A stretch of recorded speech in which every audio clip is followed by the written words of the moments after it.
अभी मैं डिस्कस करूंगा कि कौन से ऐसे कॉमन मिस्टेक्स हैं जो एफ ट्रेडिंग में मोस्टली ट्रेडर्स कर देते हैं सो दैट क्या हो कि आप गलतियों को अगर अवॉइड करोगे तो आप अच्छे ट्रेडर बनने की कोशिश कर पाओगे। तो ये दो तीन चीज़ें मैं समझाने की कोशिश करूंगा कि कौन कौन से ऐसे कॉमन मिस्टेक्स हैं जो ट्रेडिंग में होते हैं लोगों से।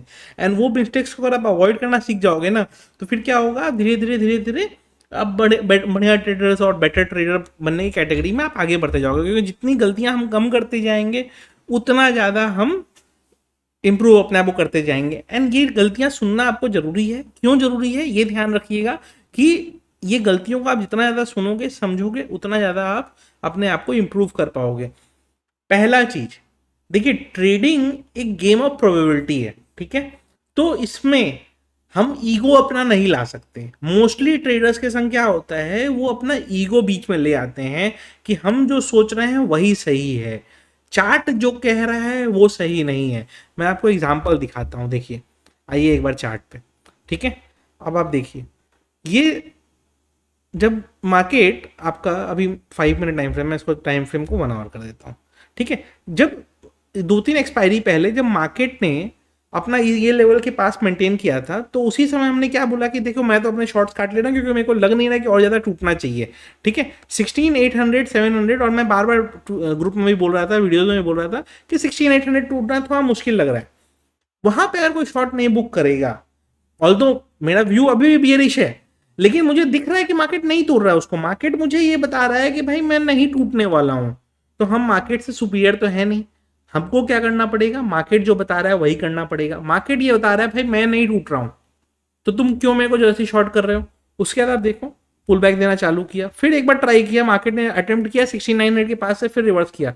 इस बार लोज भी टेस्ट नहीं करे, उसके पास से रिवर्स करना चालू किया। आज हम 17,400 बैठे हुए हैं, राइट। मार्केट से ऊपर है क्या कोई?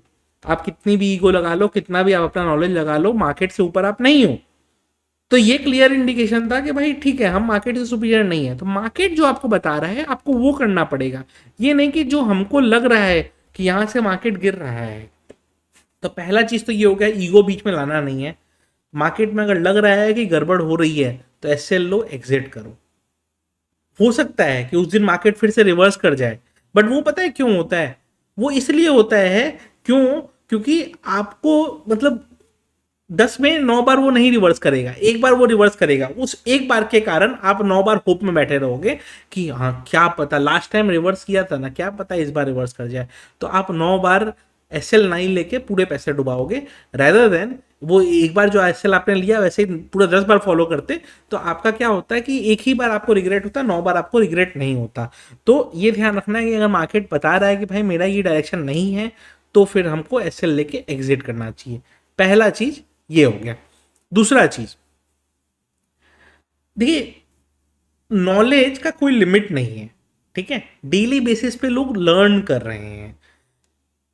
नॉलेज जब तक आप बढ़ाते नहीं हो तब तक आप अपना स्केल भी अपलिफ्ट नहीं कर पाओगे। यानी कि आप आज 1 लॉट 2 लॉट के ट्रेडर हो, आप अगर 10 लॉट पे जाओगे तो आपका risk management and psychology 10 lot के हिसाब से होना चाहिए, ना कि वही 1 लॉट वाला साइकोलॉजी से आप 10 लॉट ट्रेड कर पाओगे।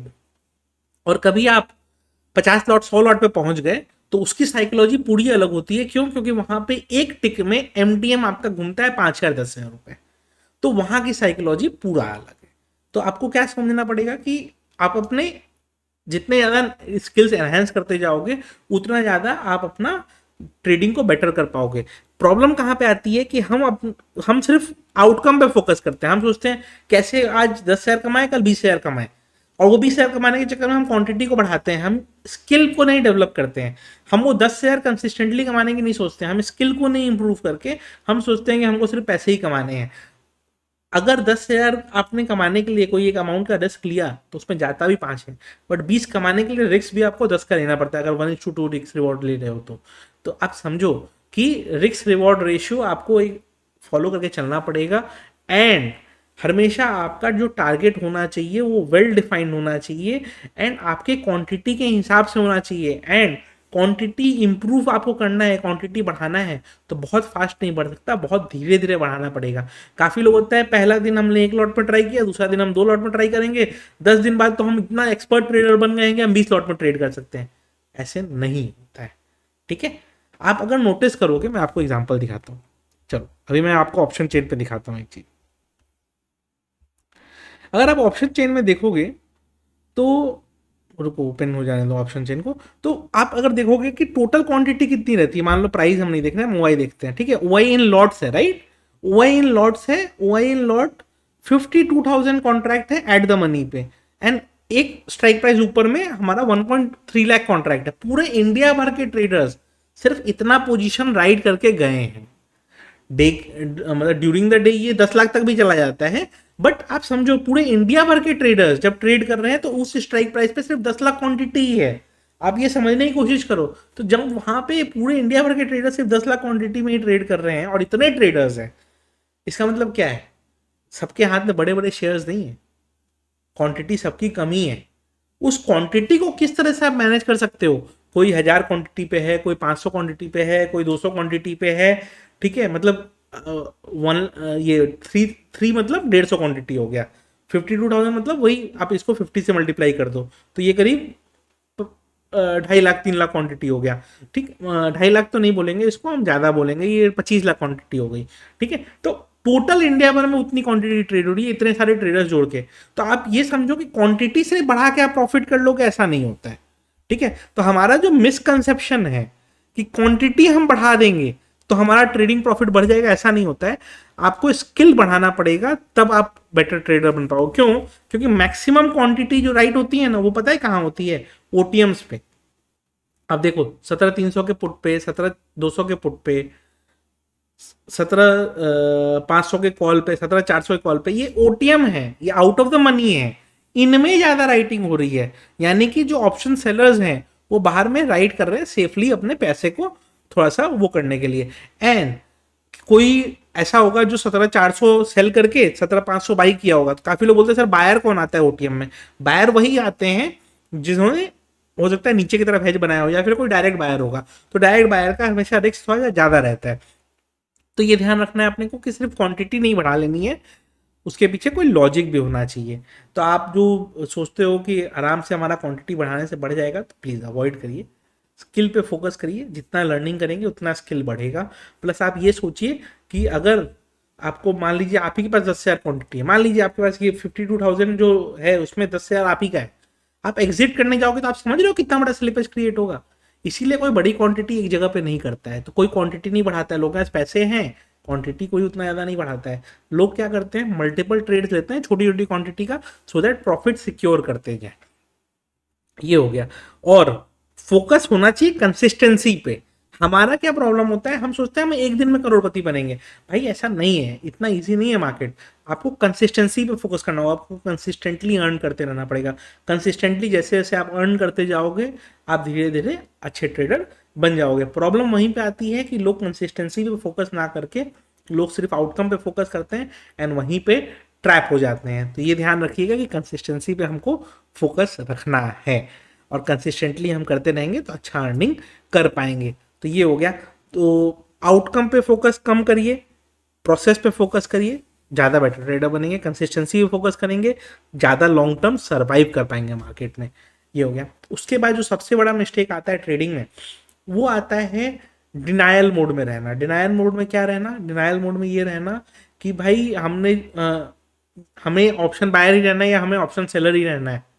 ठीक है, आज की डेट में जो ये मार्केट सिचुएशन है हमारा लास्ट 2 साल से, इनफैक्ट, ठीक है, उसके पहले एक मार्केट बुलिश मोड में था, बीच बीच में मार्केट कभी बेरिश मोड में आता है। उसके पहले भी मार्केट साइडवेज बहुत साल रहते थे। साइडवेज मार्केट में पैसे सबसे ज्यादा स्प्रेड्स में बनते हैं, शैडल स्ट्रैंगल्स में बनते हैं। उनको फोकस करके सीखिए। ये भ्रम में नहीं रहना है कि हमको ऑप्शन बायर ही रहना है या हमको ऑप्शन सेलर भी रहना है। मैं खुद जैसा जरूरत पड़ता है वैसा ट्रेड लेता हूँ। कभी लगा कि ऑप्शन बाइंग में भी बन जाएगा तो छोटी क्वांटिटी में ऑप्शन बाइंग करके कुछ निकाल लेते हैं। सेलिंग में आप मेरे को उसका 10 क्वांटिटी बोलोगे तो मैं ऑप्शन सेलिंग कर दूंगा, बट मेरे को बाइंग में बोलोगे मैं 1/10 क्वांटिटी में बाइंग जरूर कर लूंगा। तो आप अपने कैपिटल के हिसाब से और आप अपने रिस्क एपेटाइट के हिसाब से आप क्वांटिटी कम बेसी कर सकते हैं, लेकिन मार्केट डायनामिक्स के हिसाब से हमको ओपन रहना है कि भाई हमको कुछ भी मिल सकता है। अब जैसे कुछ 1-2 दिन, जैसे लास्ट वीक में 1-2 दिन साइडवेज मार्केट हो गया।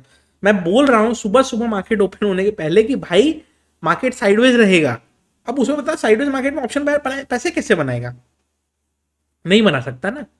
तो उस दिन क्या काम आएगा, उस दिन स्प्रेड्स काम आएंगे। हाँ, आप 50 लॉट ऑप्शन बाइंग कर सकते थे, बट आप 2 लॉट ऑप्शन सेलिंग कर सकते थे ना। आपने 2 लॉट भी ट्राई किया होता तो आपके कुछ पैसे वहां पे बन जाते, क्योंकि ऑप्शन सेलर्स ने उस दिन बनाए हैं जिस दिन साइडवेज मार्केट रहेगा। तो मार्केट डायनामिक्स के हिसाब से डिपेंडिंग ऑन सिचुएशन हमको ओपन माइंड रखना पड़ेगा कि हम उस दिन क्या कर सकते हैं। लोग गलतियां ये करते हैं कि अपने आप को रिजिड कर लेते हैं कि मैं तो ऑप्शन बाइंग ही करूंगा, एंड कुछ लोग रिजिड हो जाते हैं कि मैं ऑप्शन सेलिंग ही करूंगा। आइडियली आज की डेट में एक स्ट्रैटेजी बेस्ड ट्रेडिंग से ज़्यादा रिटर्न बनता है। स्ट्रैटेजी बेस्ड ट्रेडिंग के लिए हमारे ऑप्शन ट्रेडिंग टिप्स प्लेलिस्ट में बहुत सारी वीडियोस हैं। दूसरा चीज, समय समय पे डेटा को नहीं देखते रहना। ठीक है, अब समय समय पे डेटा को नहीं देखते रहने का क्या मतलब है, अब आप देखो जैसे लाइव मार्केट चल रहा है, ठीक है, अभी तो ये मार्केट क्लोज्ड है। मान लो मार्केट जब चल रहा है, ठीक है, और से फॉर एग्जांपल हमारा प्राइस चल रहा होगा 17,400, ठीक है, 17,400 प्राइस चल रहा है। अब आप देखोगे कि कॉल साइड में मान लो अभी दिख रहा है जो कॉल साइड में 1,31,000 कॉन्ट्रैक्ट है, एंड पुट साइड में 84,000 कॉन्ट्रैक्ट है, ठीक है। अब आपने नोटिस किया कि ये 1,32,000 जो कॉन्ट्रैक्ट हैं ये अचानक से 1,28,000 हुए, फिर 29 हुए, तो क्या दिखेगा, कॉल राइटर्स निकल रहे हैं, राइट, कॉल राइटर्स कम हो रहे हैं। इसका इंडिकेशन क्या है, कॉल राइटर्स कम होने का इंडिकेशन ये है कि लोगों को डर है कि शायद मार्केट यहां से ऊपर जा सकता है, ठीक है। तो कॉल राइटर्स निकल रहे हैं, इसका मतलब क्या है, मार्केट बुलिश हो सकता है। होगा कि नहीं हो किसी को पता नहीं, लेकिन एक गेस आप कर सकते हो कि हाँ यहां से मार्केट बुलिश हो सकता है। क्यों, क्योंकि कॉल राइटर्स कम हो रहे हैं। तो क्या हो सकता है, यहाँ बुलिश मोमेंटम आ सकता है। तो वो व्यू आपको ओपन रखना पड़ेगा, ठीक है। सेम चीज लाइव मार्केट में, यहाँ पे 84,000 कॉन्ट्रैक्ट है, एंड आपने नोटिस किया अरे ये तो 84 से 82 हो गया, 80 हो गया, फिर 78 हो गया। इसका मतलब क्या है, पुट राइटर्स कम हो रहे हैं। मतलब क्या है, पुट राइटर्स डर रहे हैं कि हो सकता है मार्केट यहाँ से नीचे जा सकता है। पुट राइटर्स जब नीचे जाने का डर उनको रहेगा, इसका मतलब क्या है, मार्केट नीचे जा सकता है, तभी पुट राइटर्स हट रहे हैं। अगर पुट राइटर्स हट रहे हैं तो आप क्यों रुके हुए हो, आप भी निकलो।